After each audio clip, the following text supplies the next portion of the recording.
What is up, guys? Lone Hawk here today, and welcome to a tutorial on how to climb in ranked in Overwatch. Normally I wouldn't make this kind of video because I want to make you better at Overwatch, not just better at gaining rank, but this video was highly requested, so I decided to make it anyway. Before we start though, I just want to say one thing. Focus on getting better at Overwatch first, then focus on climbing. These methods only work if you deserve to be at a higher rank. There's no gimmicks to getting a higher rank. You can't just cheat your way up there. You only gain rank if you deserve it. These methods will just help you if you already deserve it. Alright, now let's get started. You're probably wondering why I added unpopular opinions to the title. Well, it's because some of the things I say and I tell you will anger the community, but they do work. If the first condition, which I just mentioned, is met, you deserve a higher rank. Once again, if you don't play above your level, these will not work for you. Now, let's move on and talk about how you can be gaining rank. And the first one is probably the biggest one that is an unpopular opinion. And this is the Insta Lock method of playing Overwatch. Let me explain this before you get all mad at me. If you perform exceptionally with a hero, or basically anywhere above your level, and you insta-lock them, you are guaranteeing that a role on your team is usually better than the role on the enemy team at best, and at worst, your role is at least going to be doing their job. If you're performing this way and you're confident you can do your job on a certain hero, it's totally okay to insta-lock them. And before you hate on me in the comments, let me say one thing. It's okay to insta-lock a hero. I didn't say it's okay to insta-lock a hero, not communicate with your team, and refuse to switch if it's not working. Let me go into more depth. When I want to climb, I try to lock McCree. Why? Because I feel like I'm a better McCree than other McCrees at my rank. This isn't like me acting like I'm better than everyone else. I just feel like my McCree mechanics are better than other people at my rank because I commonly play with people at a higher rank because I always queue with people that are higher than me. And if I can contest with those people playing McCree, well, I can probably contest with my own ranks playing McCree. So if I want to climb, I'm gonna play McCree. Therefore, I guarantee that at least my role is doing its job. Now, if I'm not doing good and I'm not performing well, that's when I switch to a different hero. Maybe another DPS, maybe something else our team needs. Regardless, after you insta-lock, you can't just stay your hero. You need to be performing well. So if you're not, that's when you need to switch. But insta-locking in the beginning is okay. If your team builds around you, that's great. You can probably win the game because usually people pick roles they know. So if they're picking roles around you, that means they hopefully know them. If they don't, and your comp isn't an optimal comp, a 2-2-2 or a 3-2-1, it's okay. I've won games before with a McCree, Genji, Hanzo, Widowmaker, Roadhog, and Ana. That's basically 5 DPSs and a support. Roadhog is a tank, but he doesn't offer any shielding. So we want a game basically with only DPSs. Like, it's crazy how that happened. In solo queue or duo queue, you don't need an optimal team comp to win unless you're queued against an enemy team that is like a 6-man. Then you're gonna need to do that. You just need to do your job. After all, that is the only thing you can control, doing your own job. If you insta-lock and do your job as a hero, that's fine. If you insta-lock and don't do anything, you need to swap. If you insta-lock and you don't communicate, you're gonna lose. Insta-locking isn't the bad part of the procedure. People usually don't like people who insta-lock because they usually refuse to cooperate, they refuse to switch, and they aren't valuable members of the team. What you want to do is insta-lock and be a valuable member of the team, perform well on your hero, communicate, tell everyone, maybe at the beginning after you insta-lock, say, hey, if this doesn't work, I will swap, don't worry. That's what I do, and people usually don't get mad. There are occasions where people do, like when I lock Widowmaker, people get mad. They do not like Widowmaker picks, especially, they just don't like it at all. But I assure them it works, and I refuse to switch until I know it doesn't work. And if it starts working in the game, like, don't switch before the round starts just because someone told you to. If you're confident on your role, you stay your role. It's when it starts not working, that's when you can switch. And I always do that when I'm playing Widowmaker. If it's not working, I switch. Oftentimes, people will say, Widowmaker, can you swap? But I'll look and I'll be like, I've gotten 3 picks every fight.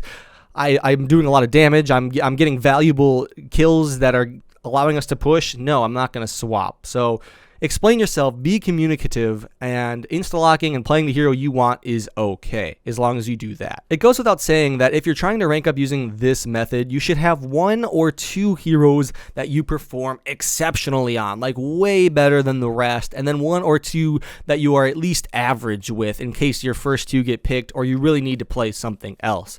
I recommend you pick 2 heroes of the same category as your kick-ass 2 heroes. So for me, I pick like McCree and Tracer because I'm very comfortable on both of those heroes. And then I have 2 backups, which are 2 supports, Ana and Zenyatta, and I guess maybe Lucio. So what I'm saying is, if you're going to use this method, pick 2 heroes, become excellent with them, pick 2 more heroes in a different class, and become average with them at least. That is how I think you're going to rank up using this method. Let's talk about another one, though, which is a lot more accepted by the community and can work just as well if you have a lot of free time on your hands.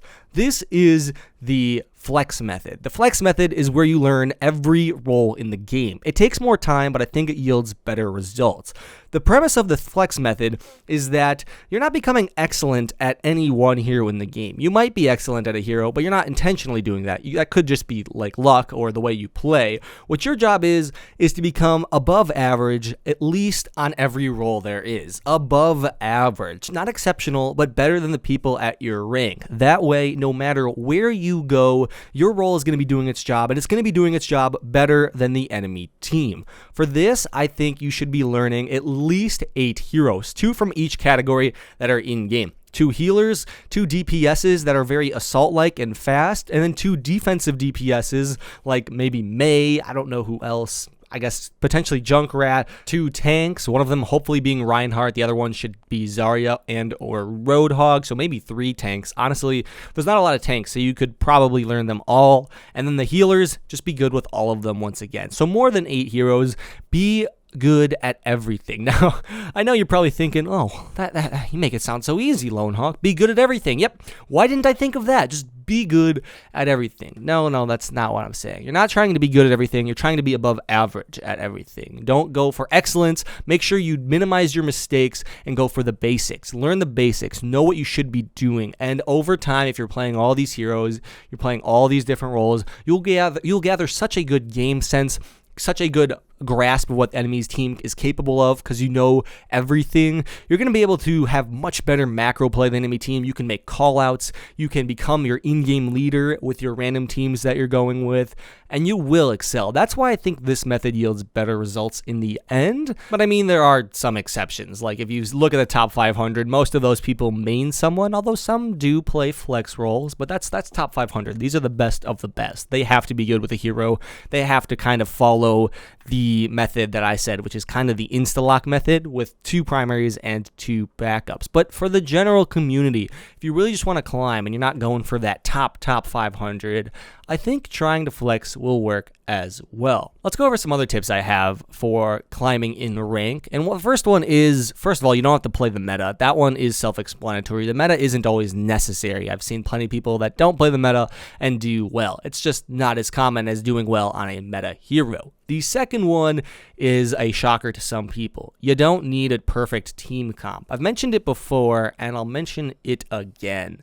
Your team comp doesn't need to be 2-2-2. It doesn't need to be 3-2-1. 3-3 is dead, so don't run that.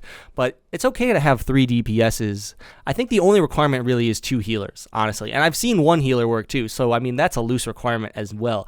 Any team composition can work in solo queue. Not against a 6-man team, but in solo queue, you'd be surprised at what some people are capable of. If everybody insta-locks their role and they're good at their role, I mean, you can win. I told you the story about me winning with some crazy team comps before. Your team comp doesn't need to be the best. If you're one of the supports and the other support is doing good, but your DPSs are lacking, and they won't switch with you, sometimes it's just okay. Sometimes you just need to go DPS. Sometimes you just need to play the role that your team needs, regardless of who is on it already. That is my tip. Precursor to all this, though, is you should definitely communicate with your team before you do any of this. Don't just switch off support into DPS because the DPSs aren't doing anything if you haven't communicated first. First say, hey, DPSs, first you want to switch with me or switch to a different hero because this is not working. And give reasons, too. Don't just tell people to switch. Don't tell people they're doing bad. When someone tells me I'm doing bad, I am so anti-switching. Like, 10 seconds into a game the other day, I was playing Widowmaker. I had gotten so many picks. I was honestly on fire. It was some of the gameplay I've used in a video. And you guys even commented that it was a good Widowmaker gameplay. And they told me flat out, your Widowmaker is trash. Switch right now. They didn't ask. They didn't tell me why to switch. They didn't say what I was doing wrong. They just told me that. And I didn't switch on purpose because they angered me. So don't be those guys. Say, hey, Widowmaker isn't working right now. Would you like to go Reaper? He counters this, and this. People are way more inclined to switch. Oh, and to further prove my point, I stayed on Widowmaker that game, and I carried it, and we won. And they weren't mad at the end of the game, I promise you that. Also, if you throw a compliment in, and you try to make them laugh, they will switch. I promise you. When someone says like, hey, you look like you're a really good Reaper, and we need a Reaper. Would you play Reaper? Get you that play of the game if I nano boost you as Ana? People like that. People will switch for that. But, like I said, if you just say, you're crap at this hero, you need to switch right now. No, they're not going to do it. I mean, if they were, they're probably not going to. You're just making it more likely for them not to switch when you are aggressive. Be passive, be assertive, but don't be aggressive and angry. Especially, like, don't be angry right off the bat. I mean, sometimes people get angry if this person isn't working all game, they're not doing their job. Okay, at the end you might be a little angry. But getting angry after they take the first point or very quickly into the game, there's no need. Just try to be nice to people. I've said it before. I made a whole video about it. Being nice to people is the key to ranking up. One guy made a Reddit post about it, and he used a little bit more vulgar language, but basically what he said was, if you're overly nice to people, if you totally go out of your way to be extremely nice, they can't get mad. They are so much more likely to switch, and you are so much more likely to win the game because of it. Because when you are just being totally overly nice to someone, it is so hard to be mean back. It really is. And the people that are truly nasty people, and you probably weren't going to win the game anyway. That concludes our video for today. I feel like I was getting a little bit repetitive there at the end. If you enjoyed, be sure to leave a like down below. Tell me what you think of the video in the comments. And be sure to follow me on Twitter for frequent updates. It's at LoneHawk with a 0, not an O. I basically tell you what's going on there. You get a sneak peek at videos early, thumbnails early, and if something goes wrong and I can't make a video, it always goes there. Also, we're doing a giveaway there at 5,000 followers, which apparently we're never going to hit because none of you have Twitters, but regardless, if you want to know what's going on with the videos and you also want a chance to win one of like 5 Overwatch cards I think we're doing or something, be sure to follow me there at LoneHawk, and I'll see you guys all later. LoneHawk out.